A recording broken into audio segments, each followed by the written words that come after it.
le peuple congolais à se lever et à sauver sa patrie.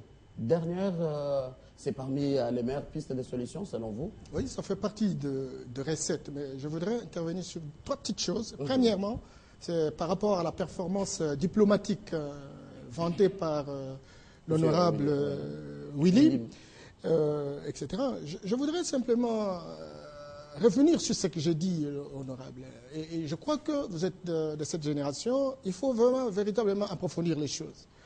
La situation telle qu'elle s'est passée à l'Est, c'est un schéma opératoire. C'est un schéma opératoire.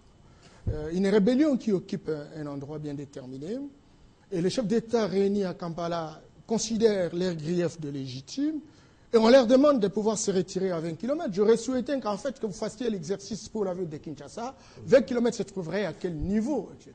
Pire encore, outre les 20 km et le reste, parce que après 20 km, pour arriver à la frontière, et voir les territoires de Rutshuru et compagnie, etc., mais c'est trop loin, c'est le territoire congolais. Il n'y a pas un privilège pour la ville de Goma et laisser les autres territoires sous le contrôle ou l'occupation de rebelles. Donc je voudrais insister sur un fait que ce que nous sommes en train d'observer, n'est-ce pas, à l'Est, ce n'est pas la plus-value d'une diplomatie quelconque. C'est un schéma, mais qui se réalise en considérant que nous sommes véritablement des naïfs. Et que bon, d'une part on dit les griefs sont légitimes, et d'autre part retirez-vous.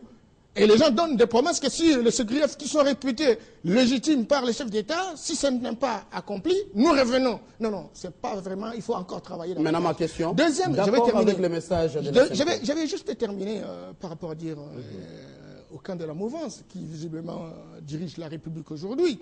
Vous savez, M.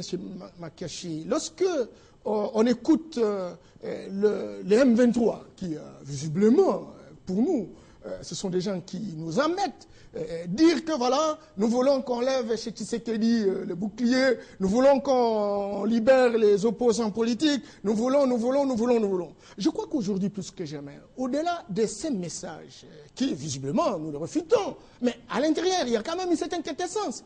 Qu'est-ce qui empêcherait aujourd'hui, au regard de la recherche de cette cohésion qui a été,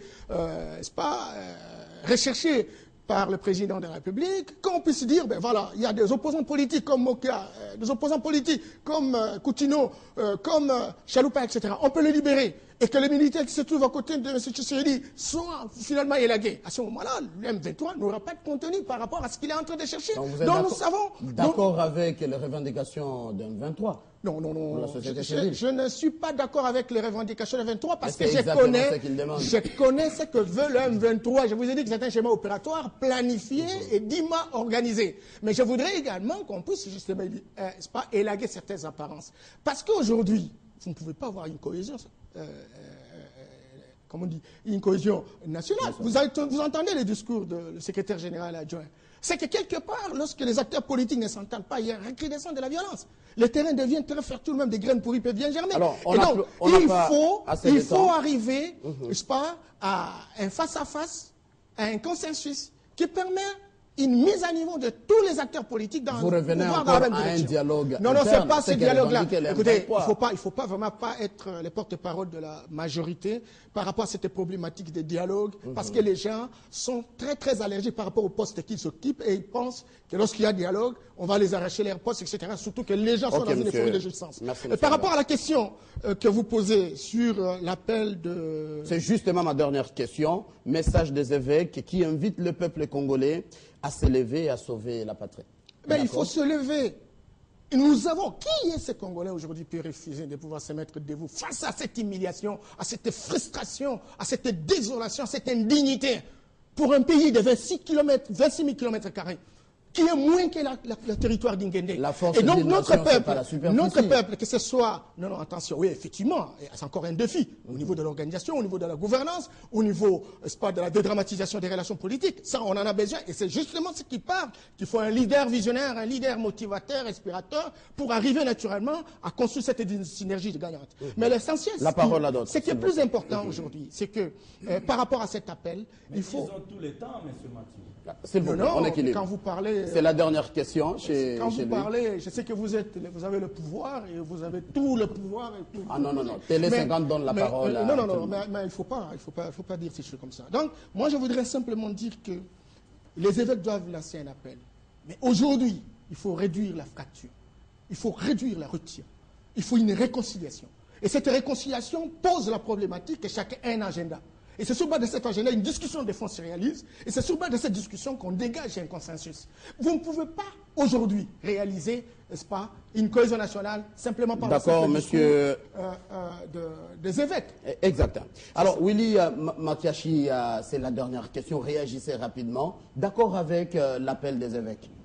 Bien entendu. Mais il faudra toujours être d'accord avec l'appel des évêques. Vous avez vu que les évêques, l'Église, de façon générale, a abattu un travail des titans. Ils sont allés jusqu'aux Nations Unies, ils ont été partout, ils ont rencontré l'autorité de l'État, ils ont été partout, ils ont durement travaillé et honnêtement travaillé. Et si cette honnêteté-là peut aussi caractériser les acteurs politiques et les acteurs de la société civile de tous bords, nous pensons que ça pourra régler les problèmes. Parce que lorsque vous êtes dans une république où certains se disent tantôt opposants, tantôt pouvoir, de fait ou de quoi. Vous voyez, dans cet amalgame-là, les esprits n'étant pas aguerris, on ne peut rien faire. Mais si toutes ces forces peuvent se mettre ensemble, réfléchir comme les évêques et l'Église de façon générale le font, je pense que nous pouvons arriver à bon port. Mais les négociations, nous partageons l'avis de l'esprit hégémonique. Tout ce qui a comme revendication, tout ce qui a été décrit par le président Norbert Yamba, ce n'est pas à battre en brèche. Tout ce qu'il a soutenu comme thèse, d'où ça vient, pourquoi faire et quels sont les objectifs visés, ça, tous les Congolais se mettent d'accord, autant que le pouvoir lui-même. C'est pourquoi le président de la République en a appelé à la mobilisation tous azimuts, sans exception aucune. Mais lorsqu'il y a un pouvoir au sein de l'État qui ne reconnaît pas le pouvoir et qui compatit avec les forces du mal, là, ça pose problème. Il faut que les Congolais se mettent ensemble à cette mobilisation. Et les problèmes internes peuvent être réglés en interne. Monsieur Bruno, en 30 secondes, et puis on termine avec monsieur Alain. Donc, vous permettez que je dise quelque chose. Je crois que si, aujourd'hui, il y a règlement de la question de la légitimité, en reconnaissant celui qui a été élu, d'exercer la responsabilité pour laquelle le peuple l'a élu, je crois que tous les problèmes seront résolus. Parce que s'il y a crise, est-ce qu'avec cette thèse, vous n'êtes pas en dehors du débat? S'il y a crise, c'est parce que ceux qui sont en face de nous, ils représentent les putschistes qui sont à la tête du pays en cherchant à gouverner par la force et par le défi. Mais si on règle ce problème-là, tout ça va se passer. Je voudrais dire ceci. Je crois que c'est déjà 30 secondes. Comment pouvez-vous expliquer qu'une rébellion qui s'accapare d'une ville de 400 000 habitants se retire sans coup fait. Plus de 400 000, presque 1 million. Ils rentrent en face de... Il n'y a rien. C'est pour dire que le problème que nous avons, ce n'est pas qu'ils ont une diplomatie, il n'y a pas de diplomatie. Ce que nous avons, c'est qu'il y a une faiblesse de leadership. Une fois que le président Kabila, ex-président, est mis hors du temps de lui, le Congo va retrouver la voie du progrès, la voie de la reconstruction. Monsieur Alain Antoundo, on va terminer par vous. D'accord avec le message de la SENCO qui appelle la population à s'élever? Mais que dit ce message? En résumé, ce message appelle le peuple à se réunir derrière le leadership républicain. Nous ne pouvons pas nous mobiliser dans les désordres avec efficacité. Nous avons un chef d'État, Kabila, nous avons un gouvernement de la République, nous avons des institutions qu'il commande. Eh bien, c'est autour de cette unité de leadership que nous devons manifester notre force. Le chef de l'État a lancé un appel à la mobilisation, la société civile a répondu, les évêques ont répondu, toutes les couches de la population ont répondu. Voilà ce que nous recommandent les évêques. En plus de ne pas nous tromper d'adversaire. Il ne faut pas, n'est-ce pas, prendre la main du diable parce que vous avez faim. Non, il y a un autre problème.